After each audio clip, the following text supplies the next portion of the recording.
Unsung Murder Ballads discusses topics of a disturbing nature. And we're not going to hold back on the graphic details and disturbing content.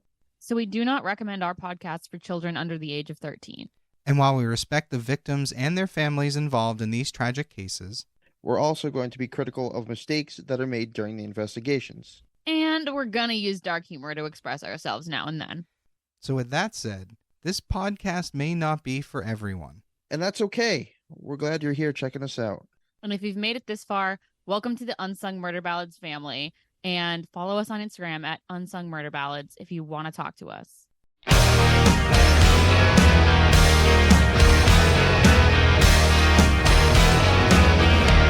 Hey everybody, welcome back to Unsung Murder Ballads. This is episode 87. I am Janus dead.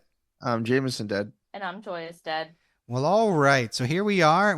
Tonight we're going back to Australia again. I love it when we go to Australia. Personally, very interesting cases. Love it when we go there. Yeah, I'm convinced that they are probably the second to the U.S. on the most fucked up cases. Yes, if only we could have an objective measurement of most fucked up cases, but... I mean, obviously, each of us would probably choose a different one to be the most fucked up one. That's true. Because I know you said the one that sticks with you the most is the toy box killer. And yeah, that one that one haunts me. Yeah, that one's fucked up, but I don't think it's my most fucked up case. Like, and for me, there are others that are worse. Have we covered your most fucked up case? Well, my favorite serial killer, like quote unquote favorite serial killer, is Israel Keys, and we did that in the second episode. Oh yeah, we did that early on. Yeah, so yeah, like we've sort of covered my favorite ones, but I still have a list, and every time I look at the list, I'm like, oh yeah, that's right. So I don't know that I'd have to figure out which one I consider the most fucked up. What about you, Jameson? I would have to say the fast food killings, the hamburger one. We didn't cover that one. We just talked about it briefly. Oh my goodness. What is that? What is the hamburger killings? We're going to have to add it to the list. And what we'll do, because we've touched on it briefly, we're not going to ruin any more for you, Joyous. Jameson and I are going to go and we're going to take the time to make sure he can present this case. And yes, we'll be presenting the Burger Chef killings. So be on the lookout for that in the next month or so, everybody. Oh, very cool. Yeah, this one's fucked up.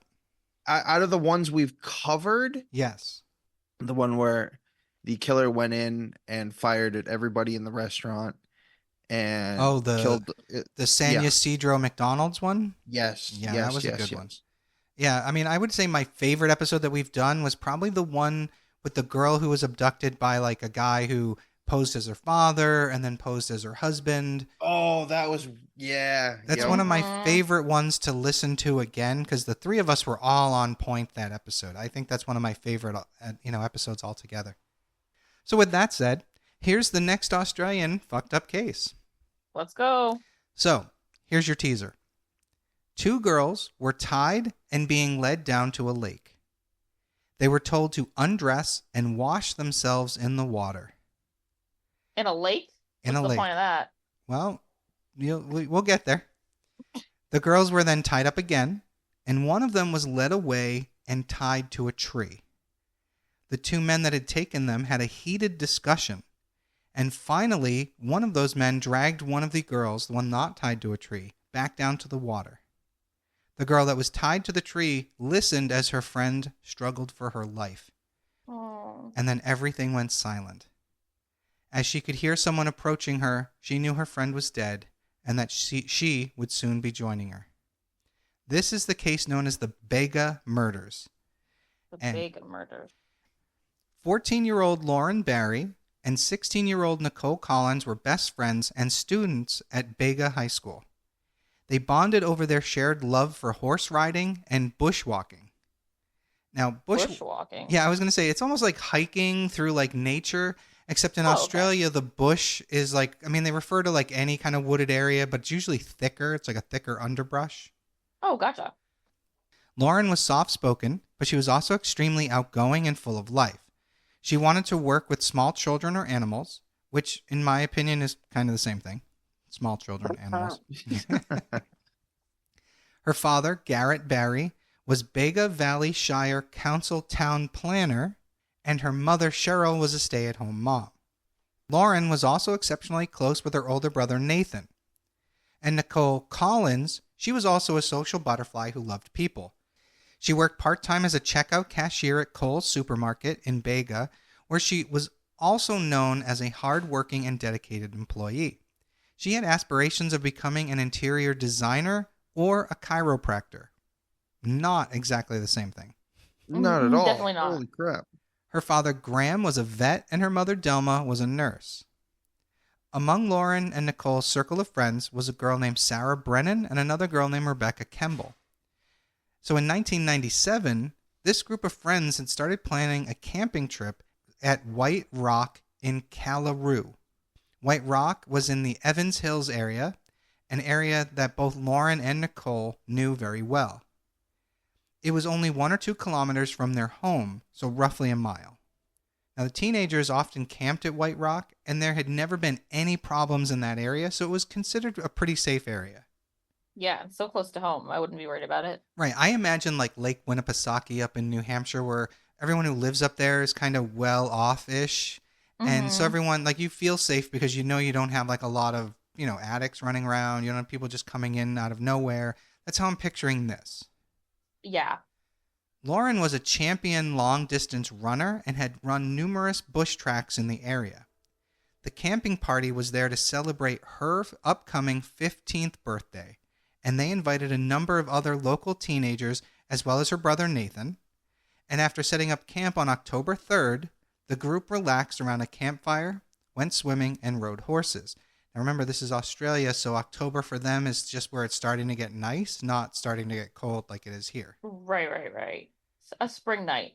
Yeah, nice spring night where it's warm enough for you to go swimming. So throughout the camping trip, the girls returned home to take showers and get fresh clothes. On Saturday, Nichole returned home briefly to wish her mother a happy birthday, while Lauren attended a family dinner at her home. Afterwards, both girls returned to the campsite, and on Sunday morning, Nichole's parents came out to visit the campsite to see how everybody was doing. They said that all the teenagers were in good spirits, and they kind of chatted them up before they themselves returned home. At approximately 9 p.m. on Sunday, the 5th of October, the girls left their other friends at the campsite, stating that they were going to a party that was 7 kilometers away, so 4 miles or so, in a town called Gillette. Which Gillette? Yeah, Jellat, but twice. Gillette. Okay, cool. That's how it was written, so okay. So earlier in the evening, 2 boys who were at the camp headed off to that party, and then later on the girls decided that they wanted to join them. Nichole believed that her ex-boyfriend was going to be at that party, and she wanted to talk to him. The girls were... Girl, don't talk to him. Yeah, just let him go. Fuck him. Yeah. I always said this. As a teenager, never give a boy the benefit of the doubt. If you think he's doing... I remember you saying that to me when I was a teenager. Yep. If you think he's up to something, he's probably up to something. That was rule number 1. That was rule number 1. I remember. Sorry, I think about that every time I give someone the benefit of the doubt. It's a mistake because I'll never learn. You know what, though? It's tough because you want to trust people. I do. It's not just you. I'd everybody. rather have blind faith than believe the worst in people. Yes, I agree with you. I try so hard to want to believe what people are telling me. So. So the girls were both experienced in that bush area and had gone on numerous horseback rides along those trails. They were carrying a flashlight, but no other supplies or clothing, which indicated to everyone else that they were planning on coming back to the campsite. They're walking to this party 4 miles away? Yeah, they're walking through the bush 4 miles away to go to a party. Interesting. Better be a damn good party. That would be my guess, yeah. But, but then again, as a teenager, 4 miles? I don't think that was that's far to walk. Honestly, you're right. Like, I totally would have done that. We did that all the time. Yeah, I remember doing all sorts of shit, yeah. The problem was the girls never made it to the party, and then they never returned to the campsite that night. Uh-oh. The alarm was raised the following morning when Nathan, the brother, woke up and found that his sister and Nichole were not in their tent. Nathan rushed back home to see if maybe the girls had spent the night overnight at one of their houses, but neither of them were there. When they weren't found anywhere, their families alerted police and a search party was assembled. The officers were assisted by search dogs and volunteers. So I have to say, at least it wasn't, they're runaways. Yep. Yeah, We'd love to exactly. hear that. So the search party scoured the bushland near Tathra looking for more clues. The police air wing, Paul Air, also hovered overhead, but they were unsuccessful in finding any more clues. On day 2 of the search, it was called off due to heavy rainfall and poor visibility, but continued at 7 a.m. on the third day. Initially, police announced that they didn't suspect foul play in their disappearances, which after 3 days, you should be expecting foul Yeah. play. Exactly. It's very clearly not a like them running away situation. Like we know where they were and where they were going, and they were like having fun. Right, and they were good kids. It's not like you were constantly, we covered the one case where a girl had run away 40 times in a year. You can understand why they would think she might have run away. Yes. So due to the fact that Lauren and Nichole were teenagers, many questioned whether or not they had just simply run away. So some people were saying this. Mm-hmm. Now, one rumor that circulated around was that they had run off to join a hippie commune near the city. Huh. Or that they had run off to the city of Melbourne, which is ridiculous. Maybe Melbourne, but a hippie commune, really? Like, what? Lauren's father, Garrett, kind of denounced those theories, saying that his daughter would never run away. She would never dream of running away. He said, quote, "There is no reason to believe that she or Nichole would do that. They were both so happy and outgoing and very considerate. She always phoned home to tell us where she was, even if she was just down the road." Mm-hmm. Nichole's father echoed this belief and said that he was also certain that his daughter would never get into a car with someone she didn't know. They wouldn't have just been like hitchhiking for a ride. Yeah. In the immediate aftermath of the disappearances, there were a number of reported sightings of the girls, some as far away as the city of Sydney. However, all of these led to dead ends. A police spokesman said, "We have received and checked out quite a few sightings, but most of them have been reported simply because people saw 2 girls about their ages." Which is I can't even imagine reporting like, "Oh, maybe that's them. It's 2 teenage girls." Like, right. What a waste of time. Well, and the sad part is you can't not follow up on that, because the one time you don't follow up on it, it's gonna be them. I don't know. Maybe if you saw them being held against their will somewhere. Right. And I guess it's good that people are paying attention. Yeah, that's true. Especially because remember the Beaumont children case in Australia? Like, Mm-hmm. I don't think people paid enough attention on that. Yeah. Yeah. But so they also announced that they were confident that the girls weren't lost or injured in the bush somewhere. So, okay. So basically they're either staying away on purpose or someone took them. That's basically your 2 options right there. So at 4:30 p.m. on the following Monday, a local man named Alan Lane discovered a jumper and a flannel shirt. It was located roughly 1 kilometer away from the camping ground in the opposite direction of where the girls had been supposedly headed. The items of clothing were identified as belonging to Lauren and Nichole. The discovery led to fears that Lauren and Nichole may have met with foul play, but police said that they were keeping an open mind. One witness did come forward to say that he had spotted the 2 girls walking alone along the snowy mountain highway, while another witness said that they were certain they had seen them talking to someone in a cream-colored sedan. After these sightings, the reported sightings, police soon declared that they believed the girls may have hitchhiked and actively began looking for this car. Lauren and Nichole's parents made emotional pleas on national television, urging anyone with any information to come forward. One of the fathers said, "It's a parent's nightmare to think that they're not going to see their children again," and he even addressed the girl's potential captor, urging him to have some human decency and let them see their daughters again, whether it was alive or dead. Oh, that's so sad. Yeah, that's fucked up. That's really sad. So both families were extremely proactive in their search for Lauren and Nichole. Nathan spent hours searching the rugged bushland near where the girls were last spotted. He said, "I feel she's around here somewhere. It's where some of her clothes were found. I've hardly slept since that day, just a nap here and there." Yeah, that's gotta drain you so badly, emotionally, physically. Imagine trying to go to either work or school. No way. Yeah, you'd just be a fucking wreck. The shock of the girls' disappearance reverberated through the idyllic Bega Valley surrounding the city of Callaroo. Locals assisted in the search and handed out flyers for the girls. Classmates of the missing girls returned to school from their holiday in a very somber mood. Many spent sleepless nights out searching for them. The high school formulated a strategy to cope with the outpouring of grief from the students and their friends. Counselors were called in and quiet rooms were set aside for those who needed a moment to themselves. Like, this is something you don't see here. Yeah, I think it's something you see now when something like a school shooting happens. Yes, okay. I can see that. Yeah. But I don't know about for missing people. I don't know if they do that. I mean, they should. They really should.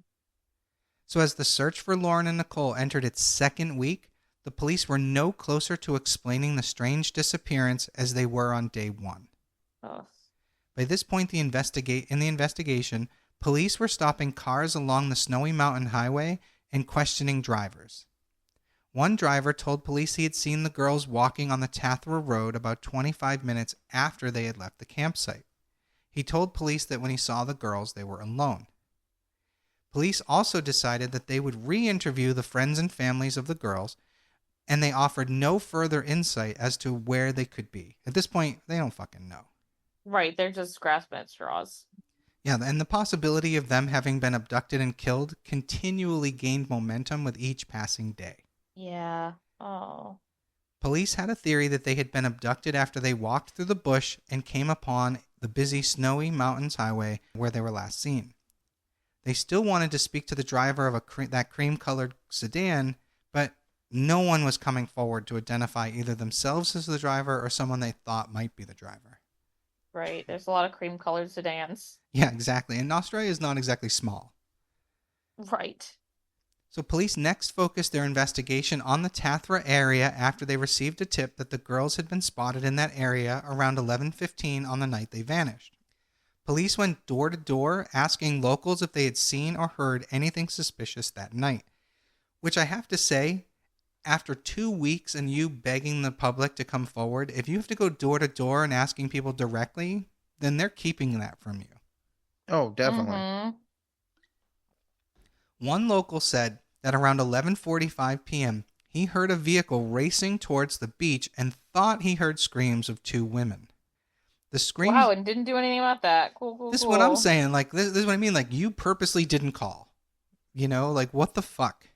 So the screams did not bode well for the two missing girls, and police issued a statement which read, quote, "Police wish to speak to someone who might have witnessed or heard these events, or if the events are not connected, speak to the two women that were in the car at the time."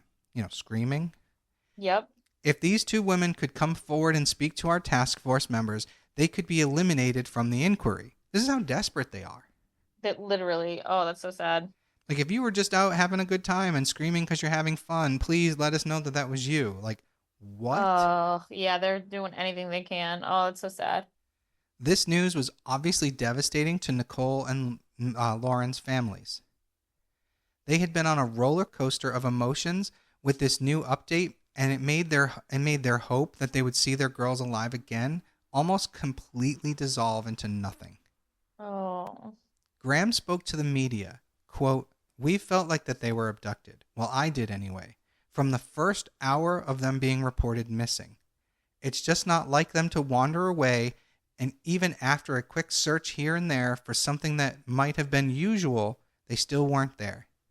When we found out from the other kids what their intentions were, I thought they would walked out onto the road, and I'll bet they got into a car," unquote.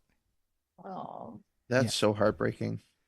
And the thing is, like, and I know I teased you guys with the opener, which, if you have that in the back of your mind, you know where this is going. But either way, like, whether you got in a car with someone you know or didn't know, it's still dangerous. Oh, 100%. Most assaults and rapes happen from someone you already know. Yes. So he relayed the belief that the screams from inside the speeding car came from Nichole and Lauren. He said that both families were completely drained from the ordeal and that he was finding it difficult to shake the feeling of defeat each night. Oh. There was little traction in the case until the 12th of November, when police announced that they had arrested 2 men in relation to the disappearance. Oh. Police placed the families on notice and said that there would be a breakthrough in the case that was imminent, but they did not elaborate any further initially. The men had been arrested after an informant called police and said that the men had been speaking suspiciously about the case and that they were in Bega around the time of the girl's disappearance. When police brought them in for questioning, they found evidence in a car which had been stolen by the 2 men. Oh, okay. Initially, they were tight-lipped about what they had found, but later disclosed that they had found blood-stained clothing. Oh, no. That's not good. No. In another development, AFP drivers began searching a section of Lake Burley Griffin near Lennox Garden. They announced that they were looking for a possible weapon. The girl's family, as well as the public, were left in the dark as police and the searchers refused to comment further, which is fucked up. That's like teasing. Yeah, that's like teasing in the news, Mm-hmm. Yeah, that's not okay. The following day, it was announced that the badly decomposed bodies of Lauren and Nichole had been discovered lying beside the bank of Fiddler's Green Creek near the Can Valley Highway. There had been no attempt to hide their bodies. Wow, that's brazen. Yeah. Police confirmed... That's not usual. That's really unusual. Yeah, it's clearly 2 people who just didn't give a shit. Or didn't know what they were doing, or panicked, or something. Yeah, but usually if you're panicking, you, cover them in tree branches or something. Right, cover it in something. Just playing devil's advocate. Fair enough. Police confirmed that both girls had been sexually assaulted and then stabbed repeatedly. No. Quote, "They've been here some 6 weeks, and we will have some difficulties determining what's happened." Oh.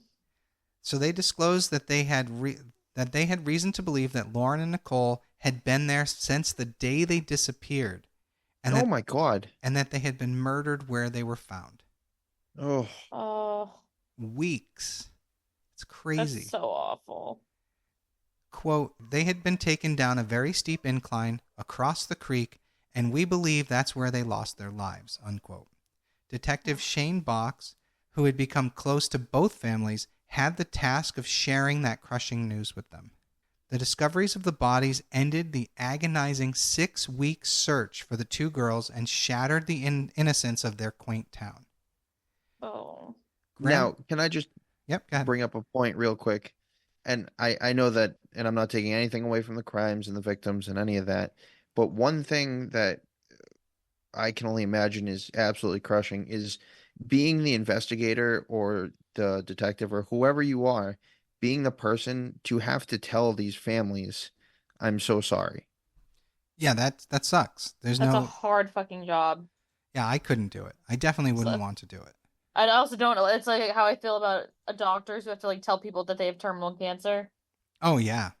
Right. Like how do you sleep at night? Right. Probably badly. Yeah. I mean, I've had in my work, I've had to let people go, and that sucks, especially if it's someone that, you're letting them go for a reason that's not they didn't do anything wrong.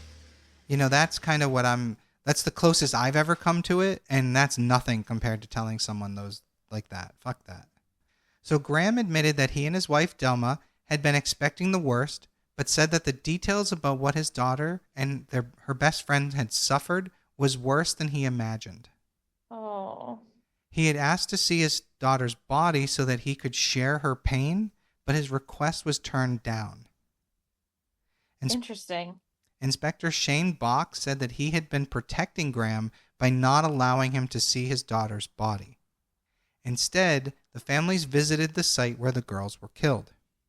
Now, the names of the 2 men, both who were 23 years old, were not initially released to the public, but police did confirm that they had led police to the bodies and that they had also found the murder weapon at Lake Burley. One of the 2 men was on bail after his trial on child sexual assault charges. Jesus fucking Christ. God. Yep.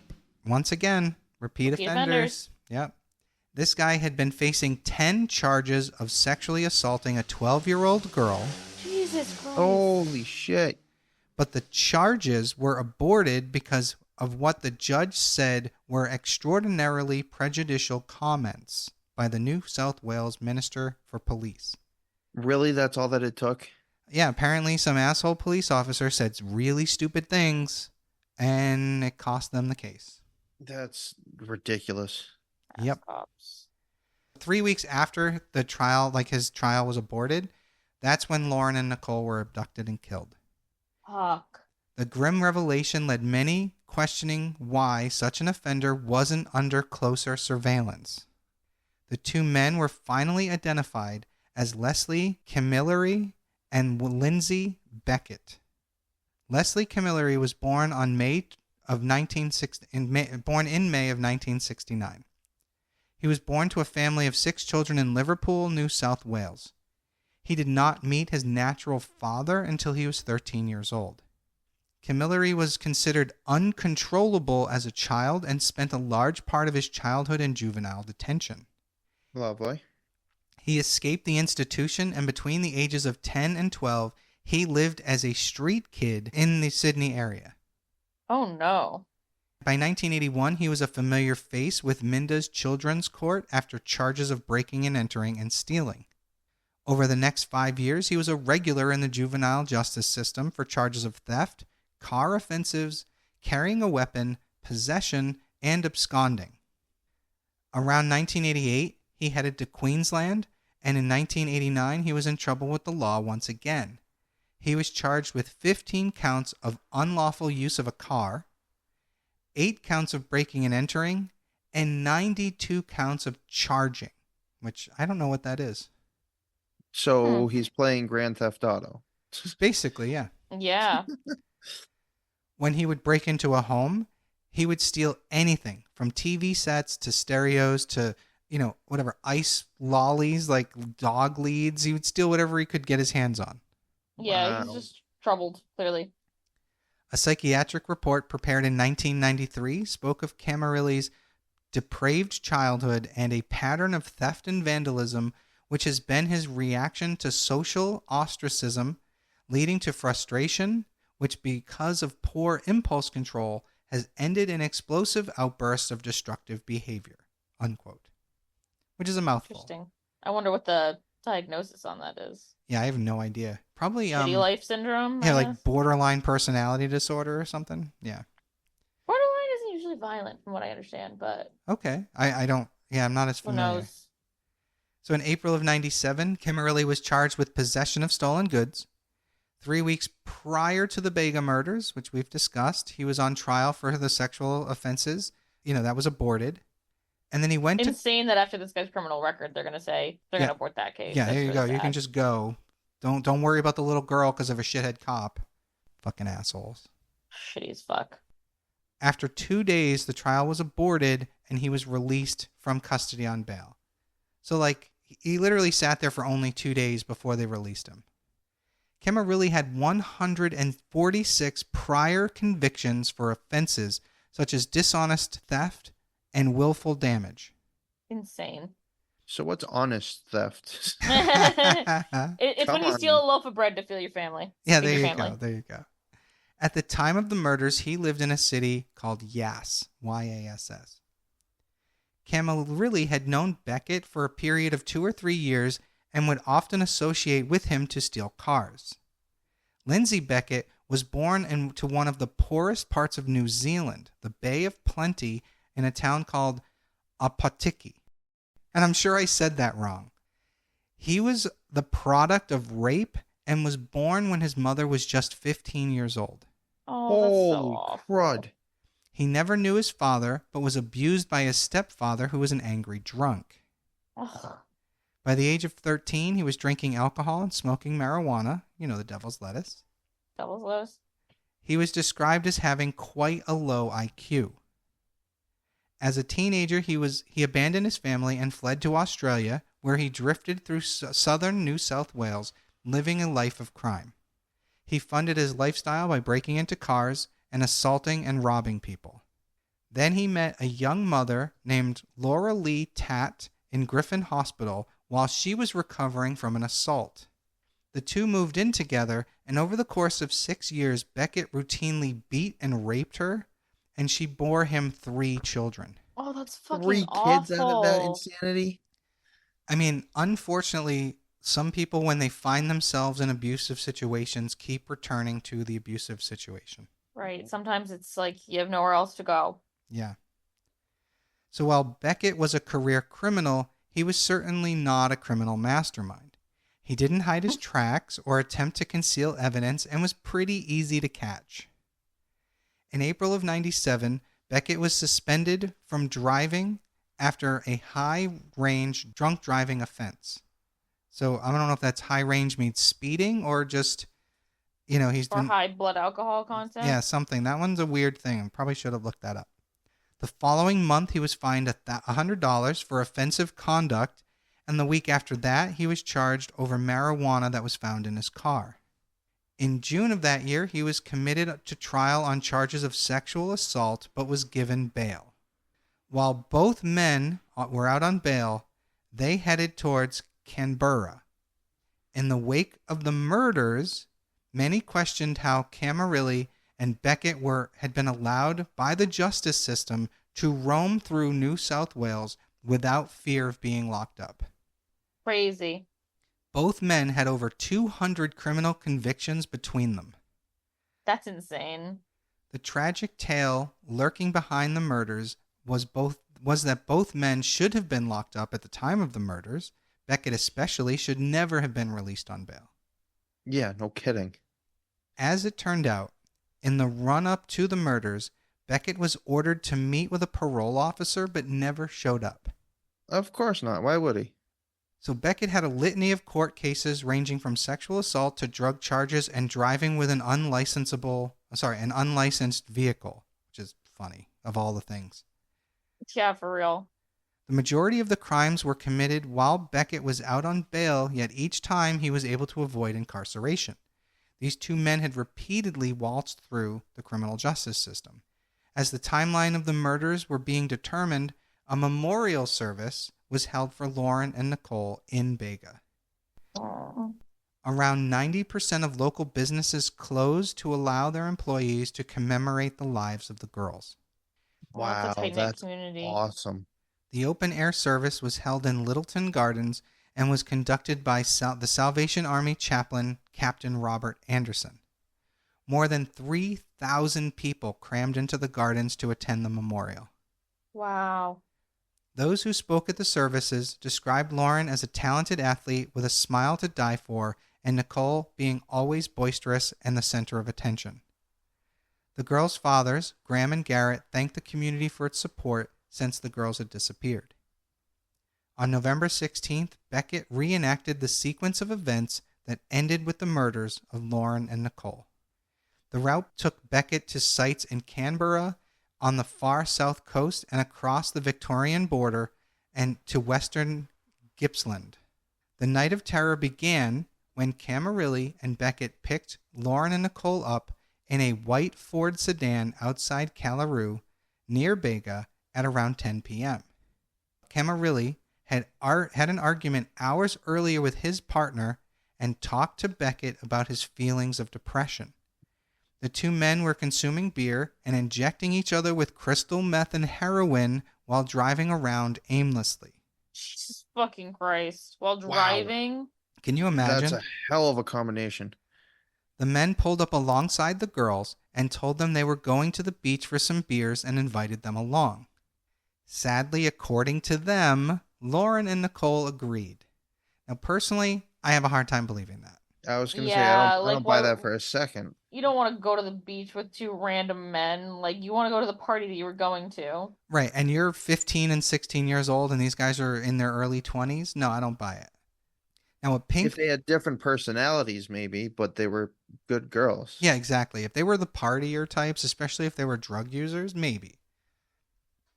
Now, a pink portable television, which had earlier been taken by Camarilli and Beckett from a friend in lieu of a drug-related debt, had to be taken out of the backseat of their car and discarded on the side of the road to provide room for the two girls to get into the car. Which is just a random detail, but it's an important piece of evidence later during the trial. So they did indeed go to the beach for a while, but as they were driving back to the campsite, the car began scraping on the surface of the dirt track. According to Beckett, Camarilli went into hysterics and started shouting at the girls. He pulled over to the side of the road and produced a knife and threatened the girls to comply to what the two of them demanded of the girls. Now, again, this is from their point of view. So, one, I seriously doubt they went to the beach willingly. Yep. And I don't think that the excuse of the car bottoming out on the dirt road was the impetus for all this. Absolutely Right. not. But anyway, they claim he pulled the knife out of his pocket in the pocket of the driver's side door, and Camarilli turned around to the girls and showed them the knife. He told them to shut up and not say anything, and he said that if they did not do what he said, he would stab them. Camarilli reversed away from the campsite and drove to a dump near Callaroo, where he raped Nichole while Beckett raped Lauren. Oh my God. That's just awful.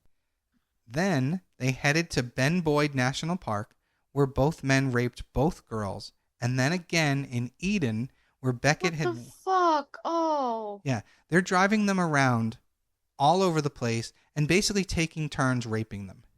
So This fucked is up. so awful.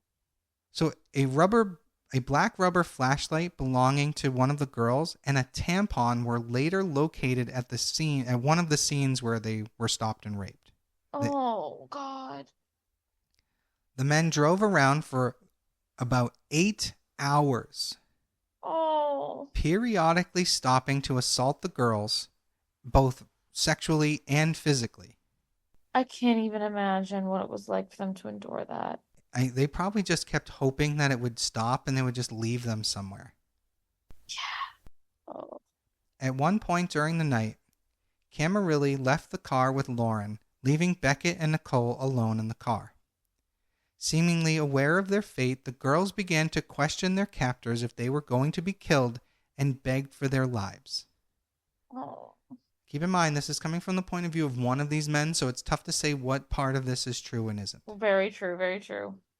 The two men denied that they were going to kill them and said that they were just going to tie them up so that they could escape. According to Beckett, Camarilli then instructed him to find a secluded area off the road. The girls were then gagged and led down a steep embankment to Fiddler's Green Creek. After the group walked alongside the creek for several hundred meters, Camarilli ordered the girls to remove their clothing and wash their bodies thoroughly to remove any evidence of the prior sexual assaults. Oh, that's why. Yeah. Afterwards, the girls were then ordered to lie on their stomachs before being retied and gagged. They were then separated by a distance of approximately 30 meters, about 100 feet, as Camarilli and Beckett discussed what to do next. Camarilli told Beckett to, quote, do his thing and drown the girls, but Beckett protested, asking why he had to kill both of them, that it was unfair. Scumbags. Absolute scumbags. Beckett eventually complied when an argument occurred and Camarilli threatened to stab him if he didn't comply. Oh my God, can you imagine if it just turned into this big clusterfuck of them turning on each other and the two girls make it alive because they were... Yeah. That'd be amazing. That would be a better ending than what we have. Ugh, truly. Beckett at first attempted to drown one of the girls who was tied up near the creek. When Beckett went over to Lauren and dragged her to the water, he held her head under the water. She was struggling and knocked him into the water. Because he got wet, because his clothing got wet, that pissed him off. So he took the knife in his left hand and he stabbed Lauren on the left side of her neck, and he cut his thumb in the process. oh my God, that just sends shivers down my spine. After a couple seconds after being stabbed, Lauren stopped moving. Beckett then ran up the embankment towards Nichole, who was tied to a tree and out of view of Lauren, who was now laying dying in the creek bed. The forest was eerily quiet. There was no doubt that Nichole heard her best friend struggle for her life, and when the sound stopped, she almost certainly knew that her friend was dead and that she was going to die too. When Beckett approached Nichole, she said, "You're going to kill me, aren't you?" Beckett ordered Nichole to shut up before he slashed her throat several times. Oh. Nichole was sitting down when her throat was cut, and afterwards she was thrashing around on the ground. She was trying to scream, but nothing was coming out. He then began to punch and kick her when he realized she had not died instantly from the knife wounds. As if the knife wounds weren't enough. Like, come on. He then put his foot on her to keep her still. When that didn't work, Beckett stabbed her in the throat, having pushed the knife all the way in, but she still continued to thrash about. He then stabbed her on the left side of her chest, aiming for her heart. She still didn't stop moving, so he stabbed her in the front of the chest. She continued to move, but she was moving slower, and eventually she stopped moving altogether. Uh-uh. The pair quickly left the crime scene, with Beckett driving, and they returned to New South Wales. They stopped at Theodore Lookout on the Monaroo Highway and burned their blood-stained clothing, rope, and gags that they had used to restrain the girls. The pair later threw the knives in the Commonwealth Avenue Bridge into Lake Burry Griffin before returning to their home in Yass. I wonder how they got them to confess to all this. We'll get there. Oh, okay. On October 8th, 1997, Camarilli and Beckett drove to Sydney and stayed with Camarilli's brother for several days. While in Campbelltown in Sydney's southwest, they spent 6 hours cleaning their vehicles at a car wash, going as far as removing the vehicle's seats and carpets to clean them thoroughly. Damn. The pair then returned to Canberra and destroyed further evidence before returning to Bega on an unsuccessful search for the discarded portable television which they had left on the side of the road. Oh my god. Yeah, ridiculous.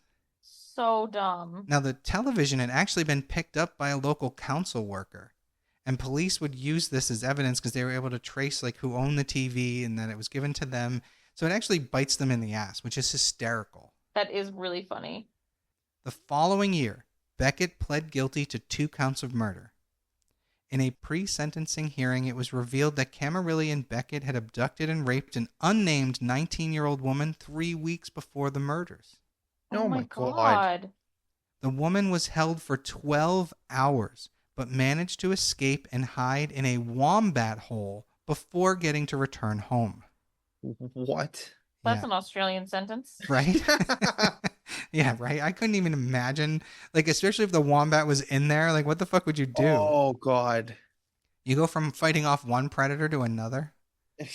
Oh. So Camarilli had yet to enter a plea, but it was announced that Beckett had turned Crown witness and would give evidence to his committal hearing. So that's how they got this confession. They basically told him, turn on your friend and you'll get a lesser sentence. Yeah. Prisoner's dilemma. So Beckett's defense lawyer, Mr. Patrick Tian, said that the Justice Frank Vincent should take into consideration Beckett's youth, his guilty plea, and his promise to give evidence against Camarilli when it came time to sentence him. He said that Beckett was abused by his stepfather and the father of his 3 children so that he could appreciate the grief that the girl's family felt, yada, yada, yada. Fuck this guy. Yeah, literally go fuck yourself. Yeah. Justice Vincent described the evidence as some of the most horrible he had ever heard. Oh. He said, quote, in an extensive exposure to violence, which now almost encompasses 40 years, I do not think I have ever heard a more terrible or moving description of the death of a person, unquote. Oh. Man, that's got to say a lot, because I'm sure he's heard quite a bunch. I just think it has, and that's why I read it exactly as it was written. Like her struggle at the end, where she just wouldn't die right away, and he's holding her with his foot. Like that sucks. That's long and agonizing. It really is. So he sentenced Beckett to 2 concurrent life terms with a 35-year minimum. So at least 35 years. Okay, good. It was one of the longest non-parole periods in Australian criminal history. The details of the crime were so horrendous that Justice Vincent was on the verge of tears when he delivered his 27-page summary. Yeah. He said, quote, "You took your knife out and stabbed Lauren Barry because, to use your words, you were pissed when you became wet when you attempted to drown her. Ugh. Your description of the death of Nichole Collins was one of the most chilling I have ever encountered over many years, in that it was totally devoid of any recognition that you were speaking about the killing of an innocent girl." Unquote. Oh. The following week after his sentencing, Beckett was back in court, but this time he was testifying against Camarilli in his pretrial hearing. Camarilli pleaded not guilty. Are you What? kidding me? Yep. How? That's fucking insane. Did he plead insanity? We'll get there. We'll get there. Come on. Jameson's Come gonna lose his on. shit. A psychologist with the New South Wales Department of Corrective Services said that Camarilli had been suicidal and was afraid of jail. Well, he probably should have just killed himself Well, then. you should have thought about that before you made this horrendous decision. Right. She said she believed that he was suffering from paranoid schizophrenia, That sounds accurate. but he was ordered to stand trial. So he was proven competent to stand trial? Yes. Okay, good. The trial opened in February of 1999. In opening statements, Crown Prosecutor Graham Hicks told the courtroom that Camarilli raped and murdered Lauren and Nichole. He said that Camarilli will ask them to believe that he was on heroin and asleep while Beckett raped and murdered the girls. Camarilli told police that when he awoke in the car, he saw Beckett emerging from the deep forest covered in blood. Hicks walked the jury through the final terrifying hours of the girls' lives. The woman who had been raped by Camarilli and Beckett also took to the stand to detail her traumatizing ordeal. Ugh. She said that Camarilli had threatened her with a knife, telling her that he wouldn't hesitate to kill her. Yeah, that doesn't look good on his part. Nope. And Literally, same MO. after the two took turns raping her over the course of several hours, the men began discussing how they would kill her. Her ordeal practically mirrored the ordeal of Lauren and Nichole, but unlike them, this unnamed woman managed to escape. I'm so glad she did. Beckett also took the stand to describe how Camarilli ordered him to kill the two girls, testifying that he told Camarilli he didn't want to kill both of them himself, but that Camarilli said that if he didn't, he would kill him. Just so ridiculous. Literally. So Hicks addressed Beckett, saying your initial objection was not so much to killing a girl yourself, but just to killing both of them. Is that right? To which he admitted yes. Oh my god. Which is fucked up, right? So fucked up. Forensic scientist Maxwell Jones testified next. He told the jury that a sample semen found on one of the shirts of one of the victims matched Camarilli. He said that the chances that a member of the general population having the same combination of DNA expected, to match that was rarer than 1 in a million. Which this is back in like 97. So today we would know that there's really only one person on the whole planet. Yeah. In April, after 48 hours of deliberation, Camarilli was found guilty of first-degree murder. He was sentenced to life imprisonment without the possibility of parole. And obviously this was a relief to both families. Mm-hmm. The family spoke... And just to know that it'll never happen to anyone again. Absolutely. Fuck this guy. So the family spoke to the media, with Graham stating, quote, "We're just looking forward to putting all this ugly bits behind us and getting on and remembering our girls the way they were," unquote. Oh. In 2012, Camarilli confessed to the murder of a 13-year-old named Prue Bird, who had disappeared from her Glenroy home in February of 92. So he was sentenced to an additional 28 years. The small hamlet of Callaroo has never really been the same after the murders of Nichole and Lauren. Their killers represented the darkness where local women and children now fear to walk. The murders left the tight-knit community with traumatic images of the fear, trauma, and pain that the two girls experienced on that horrific night. To be a human is to understand pain and fear and to know that we all have an equal right to life. The case of the Bega schoolgirl murders highlighted the fact that some people in this world do not have an innate human understanding of any of that. As Camarilla and Beckett languish in prison, we know that they're finally exactly where they belong and where they should have been on the day they crossed paths with Lauren and Nichole. And That is the fucking truth. Yep. They never would have been able to get away with it if, they had been held accountable for all the 100 and whatever other counts they had going on there. Absolutely. Yeah. So in 2010, Beckett was moved to another jail after love letters from a former security guard were discovered in his cell. What the fuck? Yep. Oh, God. What the fuck is right? What is wrong with people? What the fuck? Beckett, will be eligible for parole at the age of 59 in the year 2033. Well, they better keep that bitch fucking locked up. Yep. All right, so we're adding him to the list of names. Yes, that we're going to write to. Yeah. Yep. That's 9 years from now, so we probably should start writing in about 8 years. Yeah. Okay, Fuck cool. this Put it guy. on the list.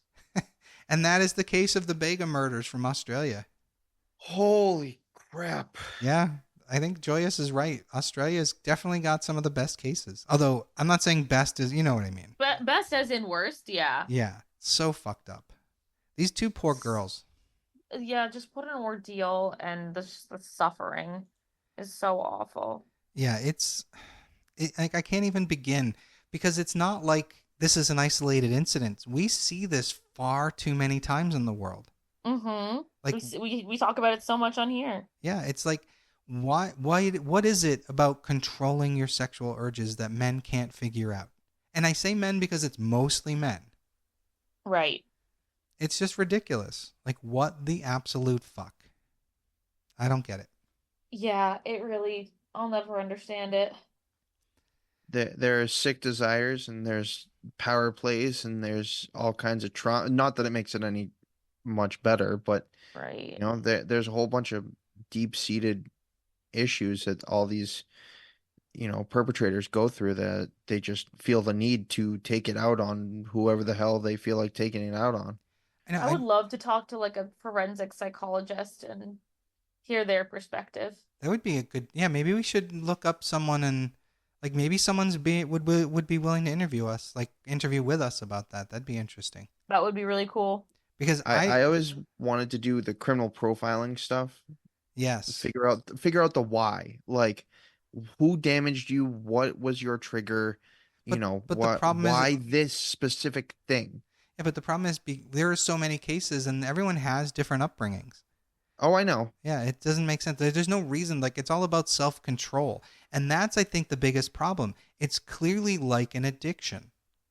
And we have to find a better way to treat addictions on both ends. Yeah. Because it's something like that. Like, we're addressing it from the wrong point of view. We're punishing them after the fact instead of trying to find a way to help them before it's a problem. But the also issue there is there are law enforcement and judicial issues where some things don't get done until it's too late. No, and that usually happens. Like, we pay every law that's in there, like Megan's Law or, any of those are paid in blood. And that's not okay.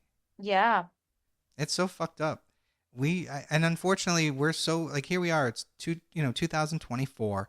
And people we still don't have the right laws in place to protect people from these things beforehand. We should really, like, I think maybe people should be going through counseling as children in school to help with all of their urges, whether it's, impulse control, whatever it may be. Maybe they should start this early so that you recognize the problems before they're problems. Right. And it's all of this it's always rooted in trauma, and it's always rooted in untreated trauma. Yeah. And I mean, I had poor impulse control with my anger and just like, oh, I thought this would be funny, so I did it. Let's see what happens. But at least I never killed anybody.